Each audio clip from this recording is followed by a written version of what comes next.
Gracias por la invitación. Espero que no se corte el internet porque es muy malo también el que yo tengo. Y por medicina industrial, yo uso el concepto de Ivan Illich. Ivan Illich primero era un cura, fue un cura austriaco que vivió en México más o menos entre los 60 y 70 y formó un centro de documentación en Cuernavaca muy importante, entonces, donde se hacían preguntas de investigación, acción, o sea, de investigación práctica, ¿no? No era un centro de documentación académico, sino más bien un centro de investigación social, más ligado a las energías utópicas de ese entonces, ¿no? De los años 70 y los años 70. ¿Cuáles serían esas energías? Esas energías utópicas. Las energías utópicas de ese entonces tenían que ver con la posibilidad de domar los mecanismos abstractos de la tecnología. Como todo hoy mundo sabe, la tecnología funciona con sistemas muy abstractos que pueden automatizar procesos. En una fábrica se automatizan procesos, en una universidad se automatizan procesos. Mismo, por ejemplo, esta plataforma que estamos usando, pues es un sistema operativo abstracto, pues ni tú ni yo lo manejamos, ¿no? Ni tú ni yo lo controlamos, ¿no? Entonces, al no controlarlos tú y yo, entonces tiene un riesgo, un umbral le llama Illich, un riesgo o un umbral que puede rebasarse y controlarnos a nosotros y ser nocivo. Y así todos los instrumentos, todas las tecnologías tienen un umbral y pueden convertirse en nocivos. Pues bien, la medicina es una tecnología, la medicina proviene de una tecnociencia y genera tecnologías, ¿no? Sobre todo en la intervención terapéutica. Hoy en día todos sabemos que podemos ir a un hospital de especialidades y, digamos, nos sorprendemos por la gran cantidad de instrumentos, ¿no? Para tratamientos de alta tecnología, inclusive en hospitales públicos, ¿no? De especialidad. Pues bien, la medicina en su sentido que acabo de mencionar puede llegar a un umbral en resultar nocivo para las personas, ¿no? En este caso, la noción de medicina industrial tiene sentido porque ya no es un objetivo en la salud, sino el objetivo es el tratamiento especializado, ¿no? Y ese tratamiento especializado, pues, está vinculado a alta tecnología, desde la medicina hasta los aparatos técnicos, en cualquier área. Una de las digamos que una de las críticas que se hacía a principios de año a los sistemas de salud era que no estaban preparados, ¿no? Para una pandemia como esta y que iban a colapsar. Algunos se tomaron de esa bandera y criticaron desde banderas políticas el neoliberalismo, a los conservadores o cualquier sistema de gobierno por tener una administración de la salud pública, la llamada salud pública. Pero en realidad el problema, ¿no? Decía yo ahí, el problema no es un asunto de cómo se administra hospitales por determinados gobiernos, ya sea de izquierda o de derecha o de centro, sino el fondo es mucho más fino, ¿no? Tiene que ver con la medicina industrial, es decir, que todos los sistemas están construidos para tratar enfermedades, no para plantear en términos sociales, en términos culturales, en términos filosóficos y en términos políticos, orales, la salud. Ahí, digamos, yo lo que replanteo es el concepto de salud, ¿no? Que es un concepto que no tendría por qué estar hegemonizado por la medicina industrial. La medicina industrial puede ser útil, como menciono en el documento, ¿no? De hecho, los antibióticos son útiles, las vacunas son útiles, los instrumentos tecnológicos de punta son útiles. Y como tú bien dices, de hecho, algunas veces ayudan a prolongar la vida, pero los médicos saben muy bien que el prolongar la vida implica también otras variables, ¿no? Como por ejemplo el que en ciertos contextos aparezcan epidemias. Por ejemplo, la obesidad en México es una epidemia producto de la mala alimentación o la falta de ejercicio, pero también, por ejemplo, la epidemia del cáncer o la epidemia de cualquier otra enfermedad que tiene relación con la prolongación de la vida. Porque... como esta enfermedad del cáncer podría ser una consecuencia nociva de la tecnología que hemos desarrollado, ya sea desde lo que es el microondas, las redes de telecomunicaciones, hasta como lo que tú mencionas ahí, ¿no? Los antibióticos que se le suministran a las vacas, a los cerdos, que son los que finalmente termina comiendo la mayoría de las personas, ¿no? Porque es la comida más posible. Bueno, lo planteo como una hipótesis que hay que corroborar y que hay que trabajar, y que muchos y muchas han trabajado ya en eso, estableciendo correlaciones estadísticas. Pues no quisiera yo decir que es una verdad absoluta lo que estoy afirmando. Sí, claro. Sí, como digo en el texto, yo tomo ese concepto de Ivan Illich de la convivencialidad, que en francés sería convivialidad, pero que me parece atinada la traducción de los traductores de las obras de Illich en español, porque convivialidad remite más a una cuestión de estar juntos de determinada manera, y convivencialidad refiere más bien a la capacidad de autonomía que tienen las personas para determinar los umbrales que hace rato te mencionaba. Entonces, una sociedad convivencial sería aquella que ha puesto los criterios para establecer cuándo una tecnología es dañina y nociva y cuándo no.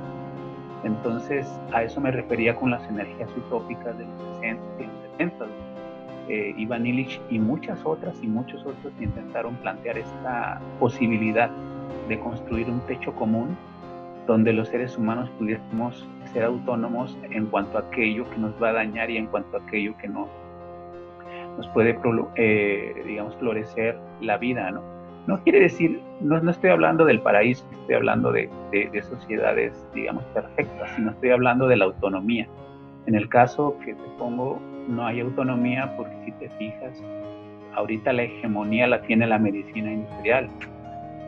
No puedes decir nada porque los únicos autorizados serían los médicos, los epidemiólogos, los virólogos, ¿no? Y me parece que el punto no estaría ahí. ¿Cuántas veces hemos escuchado cosas tan sencillas como es lavarse las manos o la distancia social, que es una práctica de la Edad Media, no es una práctica de la tecnología, no es una práctica de las sociedades actuales, son prácticas convivenciales? Es decir, claro que podría decirle yo a la gente que una manera de prevenir el virus sería que se lavaran las manos, mantuvieran distancia, pero hasta que no lo diga una autoridad, por decirlo, la Organización Mundial de la Salud, la gente no lo toma en serio, ¿no? Eso es a lo que te refieres. Exactamente, y por ahí va el tema del cuidado, pues. Entonces, para terminar, la sociedad convivencial pues no es algo que exista, sino es un concepto, ¿verdad? Es un concepto que Illich, me parece que Illich anotó muy bien, apuntó muy bien, construyó muy bien, pero que hace falta desarrollarlo como una crítica social a estos contextos que estamos viviendo de control paralizado. Sí, es cuando leí esto sobre la sociedad convivencialidad, me recordé el caso de un muchacho de La Paz, Mansell Pau de la Toba. Se hizo famoso en esta pandemia porque él salía en video grabándose diciendo, para empezar decía que el coronavirus no existía, ¿no? Y eso fue lo que hizo como que la gente lo empezara a odiar, pero revisando más sus videos, el morro planteaba unos 10, eran como alrededor de 10, 15 pasos que deberíamos de seguir como sociedad para combatir la epidemia, ¿no? Que fue lo que se me hizo interesante, y él llamaba mucho a empezar a dejar de utilizar el automóvil y crear carriles de bicicletas, ¿no? Por ejemplo, o contratar nutriólogos para que asesoraran a las familias, para que tuvieran una salud, ¿no? Y evitar colapsar sería una manera también de evitar colapsar el sistema de salud, ¿no? Evitar lo que es la hipertensión, la diabetes, todo ese tipo de enfermedades que en países como en Cuba tienen ese nivel de tercer grado de prevención, ¿no? Que la gente acude a los hospitales ya cuando son casos muy extremos, ¿no? Que hay amputaciones o que hay, por decir, una apendicitis o algo que es inevitable, ¿no? Y esto, nomás quería hacer este comentario, ¿no? De que más o menos así funcionaría una sociedad convivencial, sin esperar que las organizaciones burocráticas, tú lo dices aquí, sean las que digan las maneras que hay de relacionarnos, ¿no? Exactamente. Y uno de los, digamos, de las herramientas, porque la convivencialidad sería una herramienta, ¿no? Una de las herramientas es crear aquello que aún no está pensado, pues, y en cosas como muy sencillas, ¿verdad?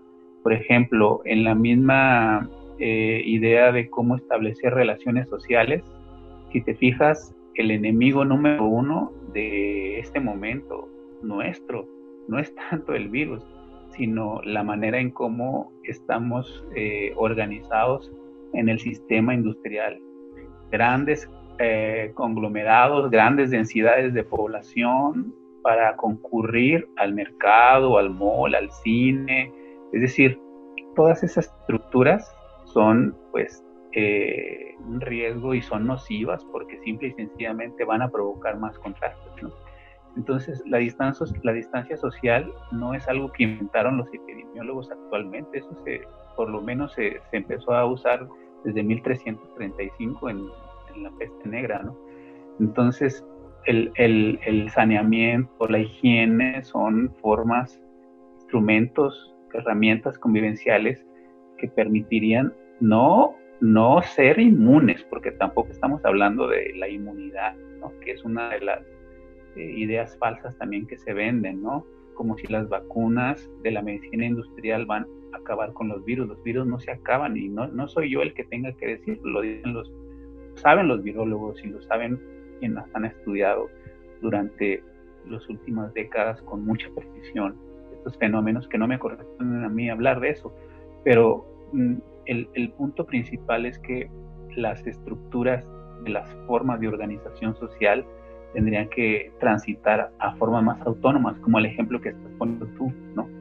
Y ese es un poco el debate que quiero plantear en el texto. Sí, porque aquí en el texto lo leo, ¿no? Dice que el texto se lo vamos a poner en un link allá abajo para que lo lean al final del video. Pero lo que tú planteas aquí es que hay una pérdida de autonomía en cuanto a nuestras acciones colectivas, ¿no? Estamos, por así decirlo, así lo plantean, que estamos en una especie de situación muy paternalista con estas organizaciones, ¿no? Como la OMS o con el gobierno, que son los que nos dicen qué es lo que se debe y no se debe hacer, y muchas veces nosotros como comunidad perdemos esa posibilidad de decir, bueno, aquí podemos, o sí, nosotros podemos proponer maneras de, como este morro lo hizo, ¿no? Sí, y bueno, y también digamos, el otro elemento es mucho más filosófico, ¿no? El que tiene que ver con la noción del cuidado y con la muerte. El tema del cuidado, porque no es un cuidado en un sentido iatrogénico digamos, de una intervención de la medicina industrial, sino una noción de cómo establecer relaciones sociales a partir de normas morales, ¿no? De cómo establecer nuestros vínculos. Y luego el tema también de la muerte, ¿no? Es decir, una concepción filosófica también sobre lo que implica la vida y lo que contiene este elemento fundamental, pues, que es la muerte, ¿no? Pareciera que el sistema médico industrial quiere desaparecer la muerte. Sí, claro, este contenido que, pues, todas las culturas han desarrollado, un contenido cultural, válgame la redundancia de la muerte, simbólico, filosófico, y pareciera que hoy en día estamos atemorizados y aterrorizados, ¿no? Porque a lo mejor no somos capaces de concebir nuestra muerte, pues, ¿no? Y eso, bueno, ya aportando en este tema de la muerte, me interesa mucho porque no recuerdo, creo que fue en la película Mi tío en América, de Alain Reis, ¿no? Un cineasta francés, y la película trata sobre,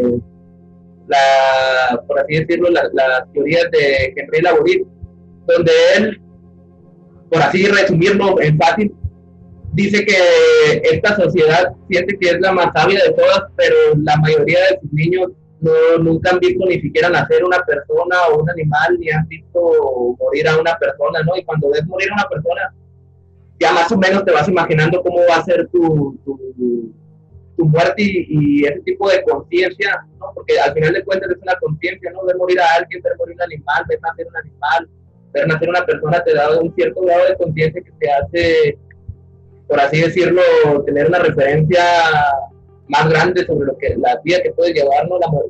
Siento yo que esta sociedad también pierde, por así decirlo, esos saberes que serían básicos, pero que realmente no están al alcance de la mayoría, ¿no? Vivimos como muy también encerrados en lo que tú dices, ¿no? Los procesos automatizados. Sí, sería parte de esta herramienta comercial, pues, ¿no? de una autoconciencia del límite, ¿no? También una autoconciencia del límite, y pues a mí me preocupa mucho este supuesto que percibo, que intuyo, no podría demostrarlo, pues, pero que intuyo y que percibo en torno a que pareciera que Facebook, Netflix y todas las plataformas actuales nos van a salvar de cualquier eventualidad, pues, ¿no? Y no es así. Yo creo que no está generándose un debate en ese sentido, y la prueba, ahí sí digo, con cierta exactitud, la prueba está en que estas discusiones están muy precarizadas a propósito de la guía bioética que sacó la UNAM hace un mes, por ahí, que fue cuestionada porque se estableció que el criterio para elegir a quién iba a ser tratado por la industria médica iban a ser los jóvenes y no los adultos, por la idea de la vida completa, ¿no? Entonces el criterio de la vida completa, y que después se dijeron y la rearmaron, y el debate no se ha popularizado, ¿no? Y me parece que es un debate importante, ¿no? Hablarse quién debe vivir y por qué, ¿no? O sea, o quién debe morir y por qué. Entonces, esas cuestiones me parece que no están, porque no está la herramienta convivencial, pues, ¿no? De preguntarse sobre los techos comunes. Cada quien nos estamos cuidando, y pues que no nos toque, ¿no? Es como también hay una competencia y un comportamiento muy particular, muy individual. Sí, pero bueno, después hacemos un tema sobre eso, ¿no? De cómo, porque eso que dices, me recuerda un texto de Unamuno en el que habla que si tú no te conoces a ti mismo, no puedes reconocerte a ti en otras personas, ¿no? Y es un poco por ahí va la cosa, ¿no? Que no sentimos la empatía por los demás porque no los identificamos como iguales a nosotros, ¿no? Y bueno, ahora quiero hablar sobre algo que me pareció también muy interesante, que fue cómo hablas de los intelectuales, por así decirlo, de la mainstream, y cómo la mayoría habla de que el neoliberalismo es el causante de esta crisis sanitaria y de la devastación ecológica, ¿no? Me gustaría abordar también un poco de ese tema para referírselo a toda la Sí, mira, yo ahí de lo que puedo decir es un poco siguiendo a Guy Debord, que es que estamos en una sociedad del espectáculo, ¿no? Entonces, una gran mayoría de intelectuales tienen esa vocación, ¿no? Una vocación de profetismo, una vocación de influenciar, ¿no? Con sus ideas el torrente sanguíneo de las ciencias sociales o del campo cultural. Y me parece que muchos de ellos, como yo muestro ahí, simple y sencillamente no dan con bola, ¿no? O sea, por poner un ejemplo, y vaya que tienen mi admiración algunos de ellos, y que los respeto, por supuesto, por ser eruditos en ciertas cosas, ¿no? Y eso no lo demerito, pero, por ejemplo, el caso Agamben, ¿no? El cual establece que los estados de excepción, ¿no?, están a todo lo que dan en las actuales, digamos, imperativos sistémicos de los gobiernos. Entonces, pero uno se pregunta, bueno, si las personas no le hacen caso ni siquiera a esos sistemas imperativos, pues va a haber muchos contagios. Entonces, digamos que a una persona como en San Quintín, que va a los campos y que se va a contagiar, si no es que ya se contagió de COVID, ¿qué le puede decir una noción como la de Agamben, de estado de excepción? Si lo más importante para esta persona sería seguir las instrucciones de un gobierno, sea de izquierda, de derecha, de centro, lo que sea, y de guardar la distancia. O sea, en pocas palabras, pues, o sea, ahí, digamos, el concepto de estado de excepción no sirve de nada, porque lo que está en juego es la vida de la persona. O los filósofos de moda que nos están diciendo que ahora los nuevos controles provienen de Asia, ¿no? Y entonces la administración total del mundo está confinada no al coronavirus, sino a los sistemas de control. Pero eso, digamos, si uno revisa la historia, verá que Horkheimer, Adorno u otros críticos de los años 30 que vivieron el totalitarismo nazi o el totalitarismo soviético o el italiano, se darán cuenta que realmente no son ideas novedosas, que lo único que generan es lo que yo llamo ahí desorientación teórica, una herramienta moral y política, porque en el documento lo que digo yo es que, siguiendo la tesis de Ehrlich, es que lo que hace un grupo, un colectivo, es establecer un común, ¿no? Y ese techo común es preguntarse qué nos hace bien, cómo cuidarnos, cómo enfrentaremos este desafío, cómo enfrentaremos incluso la muerte también, porque eso no se puede eludir. Y si te fijas, los sistemas de salud industrial y los gobiernos sí le eluden, ¿no? Sí le eluden. Además, que ahí está una cuestión muy importante que quisiera agregar a propósito de lo que estoy diciendo, de este gran número de personas, millones de personas. Y ahorita tengo luz por eso, pues, ¿no? Pero también, por ejemplo, tengo, lo diría igual, tengo berries y tengo uvas, porque pues, en San Quintín o en otros lados están los jornaleros y las jornaleras trabajando, pues, o sea, es decir, sí es cierto que los médicos están enfrente de una situación muy complicada en los hospitales, porque son los primeros centros de contagio, es cierto, pero también las afanadoras, como aquellas que vimos en el aeropuerto, si te recuerdas, que tú mismo decías que pues están en una condición, ¿no? En un riesgo, a pesar de que ellas no son de ese mundo, porque pues cuando van a viajar en un avión a Shanghái o a cualquier lugar de China a comer sopa de murciélago, pues con el sueldo, con el sueldo que tienen no les alcanza ni siquiera para un tour de ahí del aeropuerto, ¿no? Entonces es como es una especie de colonialismo también, o una especie de esclavitud, podría decirse, ¿no? O sea, no una esclavitud como la referencia de esclavitud que tenemos del esclavo, que pertenece a una persona, pero ellos pertenecen, por así decirlo, al capital que tienen los que les dan el trabajo. Así es.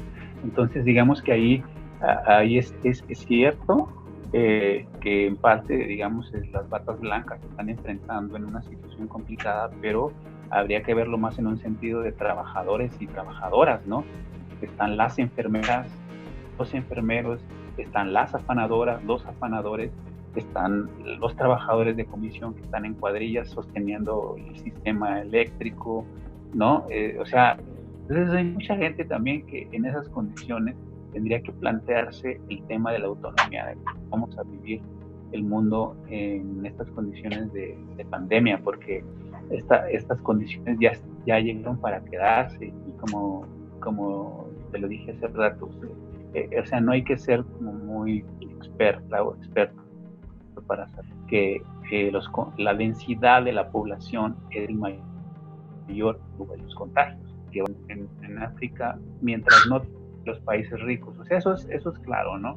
Y que la industria pues tiene su agenda y bueno, pero también, ¿no?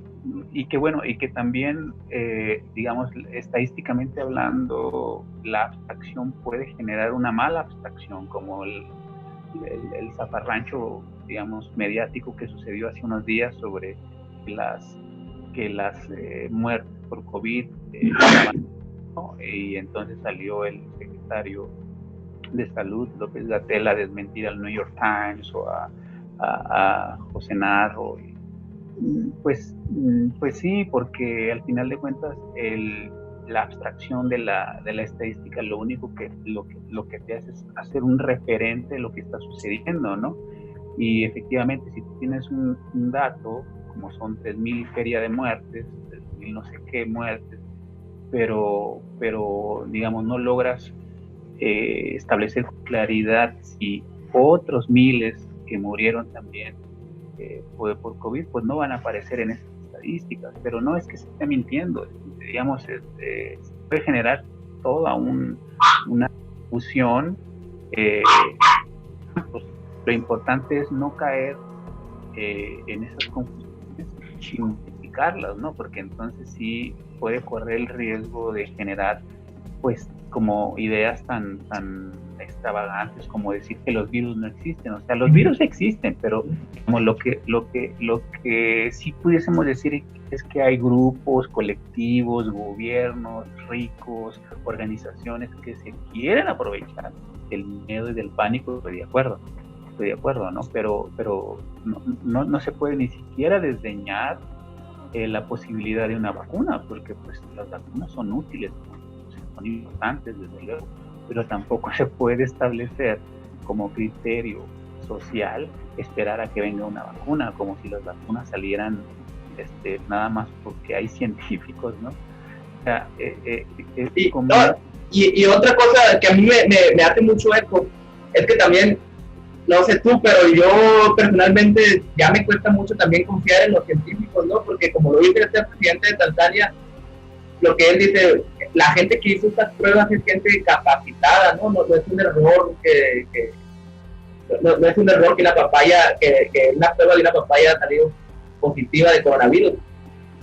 Lo que quiso decir es, entonces, esta gente, estos científicos, estos médicos están a las órdenes de ciertos grupos, como dicen, ¿no? De grupos pequeños que se aprovechan de la situación. Entonces queda esa pregunta, ¿no? De si realmente podemos confiar en los científicos, porque también los científicos han creado, como tú lo dices, ¿no? Tecnologías nocivas, como es la bomba nuclear, ¿no? Como es el fracking o la extracción de minerales que han devastado la ecología de No, desde luego, definitivamente. O sea, los usos de la ciencia pueden ser, digamos, nocivos para la vida humana, pero digamos, la ciencia como práctica antidogmática, me parece que sí es importante conservarla, ¿no? Porque, entre otras cosas, una de las particularidades de la ciencia es que es antidogmática. ¿Por qué? Porque te permite precisamente discutir si una tesis, una afirmación, un juicio, ¿no? Puede ser demostrado, puede ser verdadero, puede ser falso, puede ser contraargumentado, etc. Entonces, eso es nada más como lo que quiero decir, como que guardar también la prudencia, pues, ¿no? Y no caer en una descalificación, como yo digo ahí en el texto, pues no estoy descalificando, digamos, a la medicina tecnológicamente hablando, es decir, no sería un discurso antimoderno o antitécnico, y no estamos discutiendo la noción de medicina industrial en su sentido nocivo, pues, ¿no? Que concibe a la enfermedad nada más en su fase como tratamiento, pues, no en su noción de la salud, que es lo que me interesa a mí discutir, ¿verdad?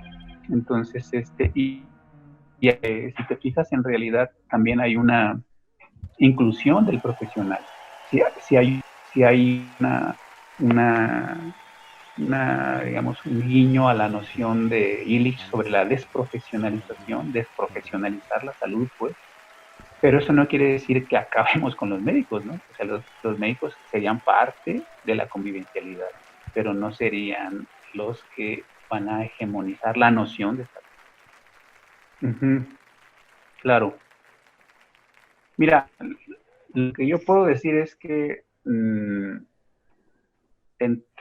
en términos históricos y sociales existen condiciones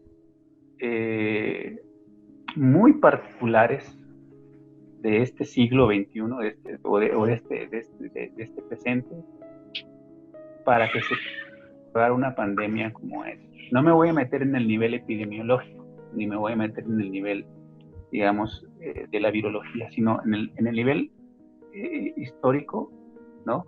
Material. ¿Por qué? Bueno, hay variables que son muy importantes en términos históricos y sociales, ¿no? Uno es la conexión total. O sea, estamos ante un hecho, como le llamaba Marcel Mauss, un hecho total. O sea, ¿por qué? Porque la conexión actual que tenemos es total. Total quiere decir que abarca todos los rincones del planeta. Aunque las Islas Marshall no tengan ningún contagiado todavía, o sea, estamos ante un fenómeno total que afecta a todas las dimensiones. Y esto no existía o no hay comparación. Todas las prácticas de este hecho total, algunos le llaman globalización, o le llaman mercado mundial, o le llaman capitalismo mundial, ¿no? Pero voy a usar una categoría diferente. Todas las prácticas de ese hecho total, ¿no? Esta globalización, son óptimas para que este virus sea exitoso.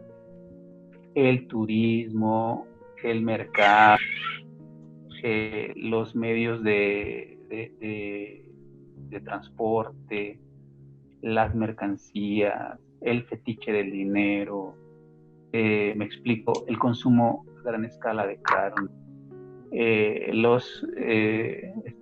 los sistemas de interconexión virtual, físicos, etcétera, etcétera, ¿no? Es decir, entonces, no es que el capitalismo causara la pandemia en cuanto biológicamente hablando, ¿no?